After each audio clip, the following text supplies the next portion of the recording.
복음의 능력은 말씀으로 시작되었습니다. 하나님의 말씀. 그리고 우리 입술의 말로 전해집니다. 입술의 말로 인해 더욱 확증을 받죠. 주 안에 거함으로, 성령을 쫓아야 행함으로 우리의 혀를 다스리고 우리의 말이 성령의 열매를 드러나는 입술이 되게 하시고 그러한 언어 생활이 되기를 원합니다. 오늘 함께 나눌 말씀은 야고보서 3장입니다. 야고보서 3장 1절에서 12절까지 제가 한 절, 여러분이 한 절 번갈아 가면서 읽도록 하겠습니다. 말에는 힘이 있죠. 그거는 우리가 믿는 사람뿐만 아니라 안 믿는 사람들도 다 경험하고 있습니다. 그러나 안 믿는 사람들은 말의 힘을 두 가지로 좀 나눠서 이렇게 경험하는 것 같아요. 하나는 이렇게 부정적인 힘을 더 많이 경험하는 것 같아요. 그래서 언어를 이렇게 배울 때도 욕을 먼저 배웁니다. 외국에 가든지 또 언어를 배우는지 누가 가르쳐 주지 않았는데도 그게 우리 내리에 충격이 더 많고 바로바로 이렇게 들리는 그런 부분들이 센 것 같습니다. 그리고 또 하나는 긍정적인 겁니다. 내가 말하는 대로 이루어진다. 실제로 말의 힘이 그러한 것을 우리는 알고 있습니다. 그래서 하나님이 세상을 창조하실 때도 말씀으로 창조하셨죠. 창세기 1장 3절에 보면 하나님이 이르시되 빛이 있으라 하시니 빛이 있었고 라고 되어 있습니다.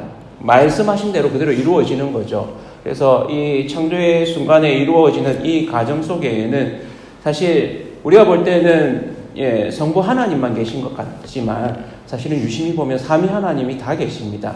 그래서 성부 하나님이 말씀하시는 그 말씀이 바로 예수 그리스도시고 그리고 그 말씀하시는 대로 이루어지는 역사를 이루는 분이 성령님입니다. 그래서 보이지 않는 가운데 수면 위에 운행하시는 그 성령님이 하나님의 역사 가운데 같이 있음을 알 수 있습니다.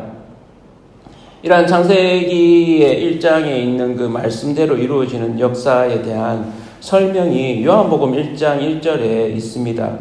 요한복음 1장 1절에 보면 한번 들어보십시오. 태초에 말씀이 계시니라. 이 말씀이 하나님과 함께 계셨으니 이 말씀은 곧 하나님이시니라 라고 하면서 2절 3절에 더 설명을 합니다. 그가 태초에 하나님과 함께 계셨고 만물이 그로 말미암아 지은 바 되었으니 지은 것이 하나도 그가 없이는 된 것이 없느니라. 그러니까 이 말씀이 예수 그리스도라는 것을 요한은 설명하고 있는 거죠. 말이 가진 위력, 말씀의 시작이 하나님이고 말씀이 곧 예수 그리스도이시기 때문입니다. 고대 사회에서는 이 말의 힘을 사람들도 다 받아들이고 또 그 말의 힘이 대단했습니다. 그래서 어떤 도장이나 사인도 필요 없는, 보증도 필요 없는 그런 사회였습니다. 아버지가 유언을 한번 하고 나면 그것을 번복하지 않았습니다. 그 말의 힘을 들은 이들은 다 기억하고 그대로 실현되는 것을 알았기 때문이고 믿었기 때문입니다. 아버지가 야곱에게 에서인 줄 알고 축복했지만 실제 에서가 와서 저를 축복해 주십시오. 그는 야곱이었습니다. 하는데도 불구하고 번복하지 않는 것을 볼 수 있습니다. 말의 힘이 그만큼 더 셌던 것을 더 믿었던 것을 볼 수 있습니다. 그러나 죄로 인해서 말의 위력이 추락하게 됩니다. 말은 뒤틀리고 하나님과 같아지고자 하는 인간의 마음이 바벨탑에서 드러나죠. 그래서 우리가 하늘 높이 쌓아서 하나님과 같이 되자라고 그렇게 표현합니다. 하나님이 보고 계시다가 바벨탑 쌓은 것 가지고 하나님께 도착하겠습니까? 그것 때문이 아닙니다. 그들의 마음을 보신 거죠. 그래서 그들이 서로 소통하고 하는 그 언어를 나누시게 되죠. 오늘 말씀에도 야고보서에 굉장히 인상적인 말씀이 있습니다. 3장 2절에 보면 우리가 다 실수가 많으니 다 그렇죠. 만일 말에 실수가 없는 자라면 곧 온전한 사람이라 이렇게 이야기합니다.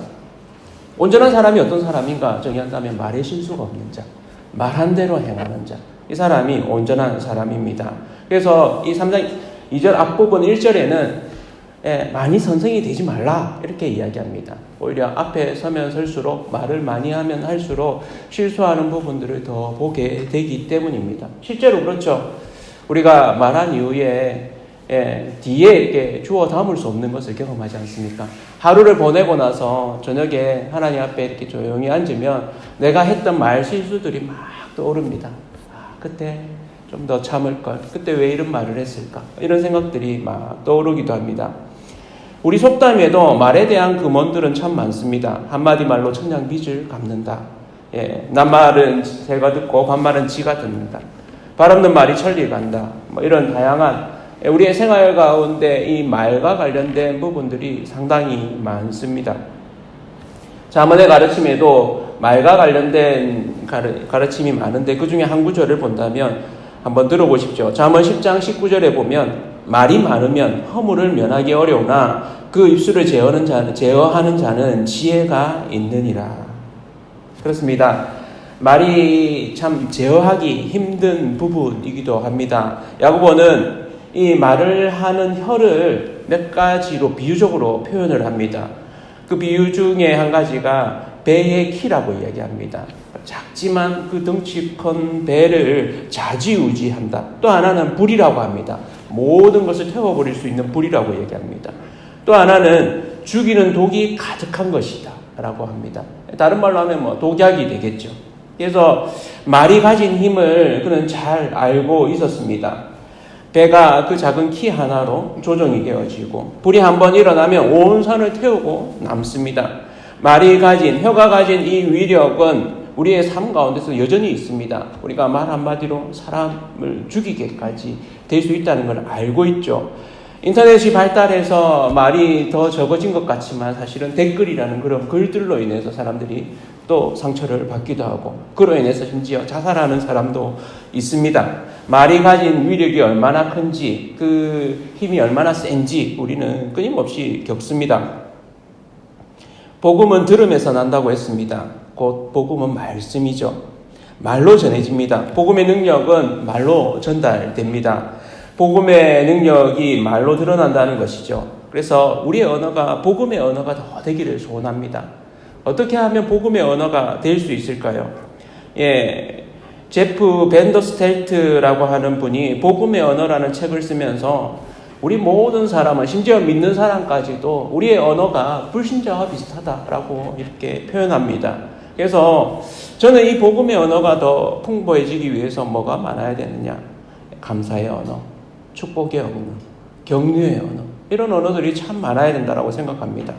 하나님의 역사를 믿기 때문에 하나님이 베푸시는 은혜 가운데 살기 때문에 똑같은 상황을 얘기지만 물이 반밖에 안 남았네가 아니라 물이 반이나 남았네 라고 좀 받아들일 수 있는 그러면 우리의 인식이 달라지고 프레임이 달라집니다. 언어가 달라질 때 우리의 생각이 달라지고 우리의 삶이 달라지고 그것이 쌓이게 되면 우리의 인생이 달라지죠. 감사와 은혜를 많이 표현하는 저와 온 성도님들 되시기를 축복합니다. 그럴 때 그것이 전달되어집니다.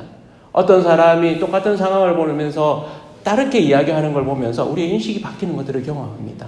그래서 그 언어가 가진 힘을 또 전념력을 보게 되죠. 한 입에서 두 가시가 나오기도 한다고 야고보는 표현합니다. 9절 10절에 이렇게 표현하죠. 이것으로 혀로 말하는 겁니다. 우리가 주 아버지를 찬송하고 또 이것으로 하나님의 형상대로 지음을 받은 사람을 저주하나니 한 입에서 찬송과 저주가 나오는도다. 내 형제들아 이것이 마땅하지 아니하니라. 자연에서는 한 샘에서는 단물과 쓴물이 나올 수 없습니다. 그게 자연의 원리가 아니죠. 한 나무에서 두 가지 열매가 맺힐 수 없습니다. 그래서 제가 한번 찾아봤습니다. 한 나무에서 여러 열매가 지금은 맺힐 수 있는가? 맺히더라고요. 어떻게 맺히냐면 접붙임을 하면 맺힙니다. 이 나무 저 나무 접붙임을 하면 한 나무인데도 불구하고 여러 열매가 이렇게 맺히기도 합니다. 그러나 곰곰이 생각해 보면 그 나무들은 다른 나무입니다. 한 나무에서는 한 열매가 맺히는 것이 자연스럽습니다. 나무의 속성이 그러한 거죠. 이 가르침은 한편으로 예수님의 가르침과 연결됩니다. 마태복음 7장 16절에 보면 그들의 열매로 그들을 알지니 가시나무에서 포도를 또는 엉겅퀴에서 무화과를 따겠느냐. 20절에는 그러므로 그들의 열매로 그들을 알리라 라고 예수님도 가르치셨습니다. 우리의 말은 열매입니다. 좋은 열매를 맺는 좋은 나무 되시기를 축복합니다. 지금 시대는 접붙임을 통해서 한 나무에서 여러 열매를 맺기도 합니다. 그러나 그것조차도 사실은 다른 나무입니다. 각자의 그 본체가 좋은 나무가 될 때 좋은 열매를 맺게 됩니다. 이 원리는 변함이 없습니다. 여러분이 혀를 제어할 수 있으려면 성품이 바뀌면 됩니다. 우리의 생각이 바뀌면 됩니다. 그러면 우리의 성품이 어떻게 바뀔 수 있을까요? 두 가지를 나누고 말씀을 마무리하려고 합니다. 하나는 주님 안에 거하면 됩니다. 요한복음 15장 5절에 사도 요한은 이렇게 표현합니다. 나는 포도나무여 너희는 가지라. 그가 내 안에 내가 그 안에. 예수님이 하신 말씀이죠. 거하면 사람이 열매를 많이 맺나니 나를 떠나서는 너희가 아무것도 할 수 없습니다. 아멘. 주님 안에 거할 때 우리가 많은 열매를 맺게 됩니다. 말을 하는 부분에 있어서 우리가 소위 메타인지라고 합니다. 내가 어떤 말을 하고 있는가를 주님 안에서 곰곰이 씹어보면 또 깨닫게 되면 똑같은 상황에서 내가 어떤 말들을 하는가를 이렇게 보게 되면 그것을 통해서 나 자신을 보게 됩니다. 그러면 그때 변화가 일어납니다. 어머니 예를 잠시 하나 들려고 합니다. 어머니가 예전에는 그 경상도 어머니, 아주머니 있죠. 이렇게 이야기를 하면 늘 이렇게 선물을 감사히 받기보다는 야단을 칩니다. 좋은 마음인 거죠. 돈도 없는 게 왜 이런 거 해왔냐, 막 이렇게. 그러면 주는 사람이 굉장히 기분이 머쓱해집니다. 근데 그게 입에 너무 이렇게 늘 있었어요. 그래서 어머니 이왕 받으시는 거면 고맙다, 그렇게 받으세요. 그러면 어머님도 어차피 기분 좋고 상대도 기분 좋지 않습니까? 그런데 그 어머님이 바뀌시더라고요.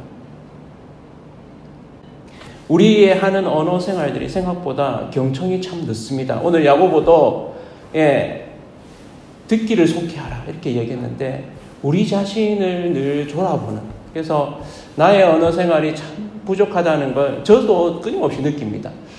하나님 앞에서 내 자신이 언어 생활이 어떠한지를 보면 볼수록, 그래서 최근에 하브루타라고 하는 이 목사님들, 사모님들과 같이 이렇게 한 3년에 걸쳐서 하고 있는데, 그걸 하면 할수록 어떤 걸 느끼냐면 나의 언어 생활, 나의 인식들이 굉장히 좁구나, 내가 보는 시야가 넓지가 못하구나. 그래서 나와 다른 의견이 있으면 누르려고 합니다.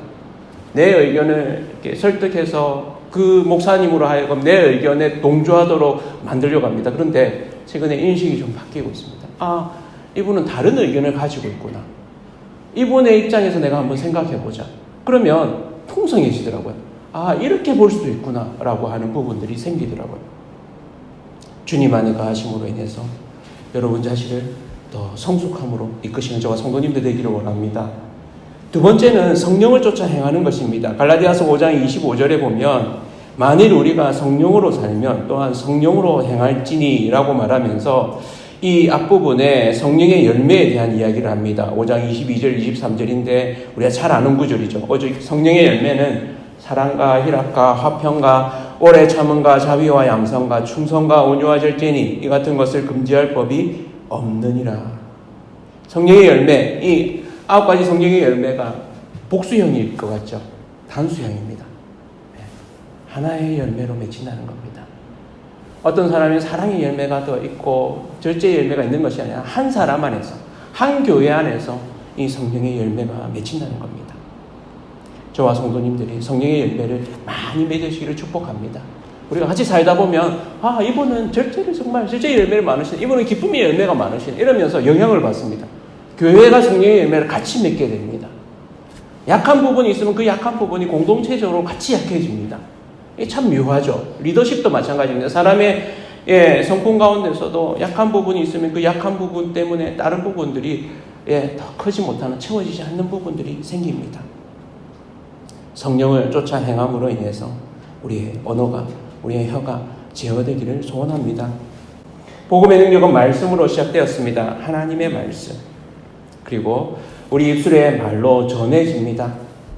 입술의 말로 인해 더욱 확증을 받죠. 주 안에 거함으로, 성령을 쫓아 행함으로 우리의 혀를 다스리고 우리의 말이 성령의 열매를 드러나는 입술이 되게 하시고 그러한 언어 생활이 되기를 원합니다. 은혜와 감사와 축복과 격려의 말을 통해서 다른 사람을 세워가는 복음의 능력을 맛보는 저와 우리 기장세상교회 모든 성도님들 되시기를 축원합니다. 함께 기도하겠습니다.